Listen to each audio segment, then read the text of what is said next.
night at the guitar bar. Looking forward to it. So yeah, both my parents are musicians. My dad was like a bebop bass player in the 60s, and then he met my mom, and she was a great singer-songwriter. So they got together down in Florida and moved to New York, and they recorded an album together and did a bunch of gigging together up there. My dad switched to electric bass, and he stopped playing jazz. He was playing in the resort hotels in upstate New York in Sullivan County, the Catskills. It was like my mom mostly listened to like Stevie Wonder and Chaka Khan and Aretha Franklin and Gladys Knight, and I grew up on all that soul music, not so much blues, as much as jazz and soul and R&B, like Marvin Gaye.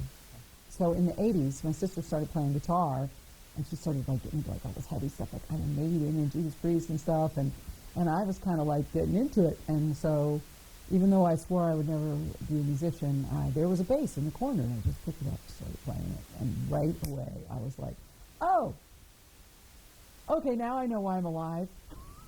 I mean, like I always felt like weird in school and like worried what people thought about me and stuff, and then like as soon as I started playing the bass, like I just couldn't wait to get home and practice and play. Like I just felt like I knew who I was after that. But like when I was like 17, I moved to Fort Lauderdale, and like after like a year of living there, I started auditioning for bands, and I got into a band because somebody else got the gig and then he got sick. True. They called me like a week before, and I was like, all right, I'm in. I had no calluses. It was like ridiculous. And we were in the first gig was in Key West, Florida, which years later I ended up living there, which was weird. I couldn't play blues. I couldn't play anything by ear because all I had done was learned rock and roll songs like note for note. So I literally played like that for 10 years until, I'm jumping the gun on you a little bit here, but until I was 25. And I was just so tired because I really started to get into blues and like I realized like I couldn't just sit in and well, I'd been going to community college for like 4 years. And then I got a scholarship actually to UM, which was huge, a half scholarship, which was still great, to the University of Miami, which is a great music school. I put my first band together, and I just went out and started booking. I got a picture together and a song list of what I wanted to do, mostly blues. It was a blues band. Kim Jade and the Coalition. This guy, David Fader, hired me to start playing with him down in Key Largo. So I was going every weekend down to Key Largo and playing with him.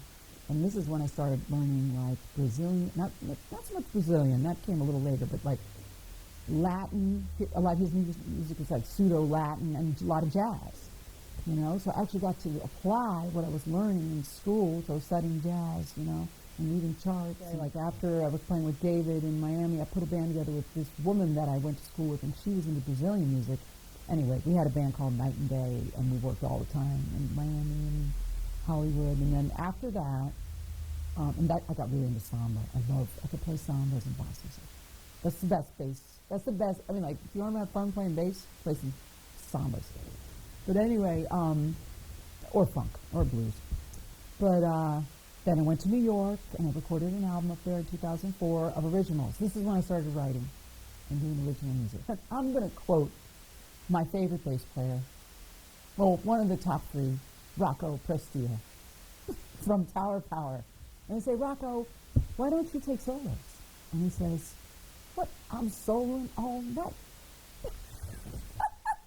And like when you play bass, you are. And when you play in a blues band, you are. Like, you kind of got a basic line, right? And sometimes you want to just stick to that thing.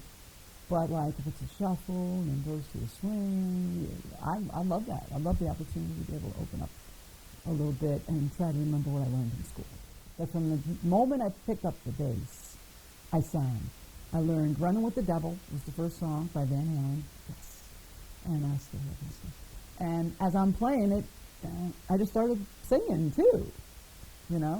So people are like, "Is it hard for you to sing and play bass?" I'm like, "I don't know. Learn together." Some stuff is hard until like I moved to DC like in 2008, and I just got obsessed. The funk just hit me. I heard some P-funk on the radio, and I was like, "That's all I want to do. I just want to play funk from now on." And that's when I just became like this. It just hit me like a lightning bolt, and I got really into listening to Bootsy you know, like Bootsy Collins, and James Brown, and of course, I mean, I always loved the disco guy, Bernard Edwards. I should have mentioned him. And I was like, all right, I'm gonna do original stuff. I'm gonna write stuff like this. So that was my inspiration, and it just flowed. I just wrote all these original funk tunes and like put the band together.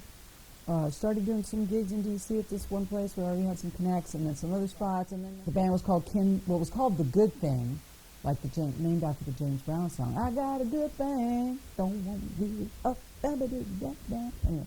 And now it's called Kim Jade and The Good Thing because somebody told me you should put your name in there. You know? So the funk stuff is stuff that I write on bass and sing lead and have horns.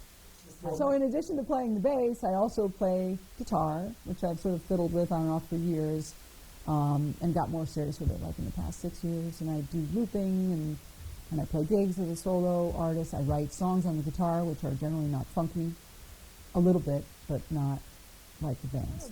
And then my dad would always say, as far as like playing bass, you know, straight ahead and strive for tone. Tone. Try to get a nice, I don't like too boinky of a tone. I like a nice, thumpy, old school bass tone. Other than I love the blues, and I don't understand it, except that it makes me feel happy, sad. Thank God we have it.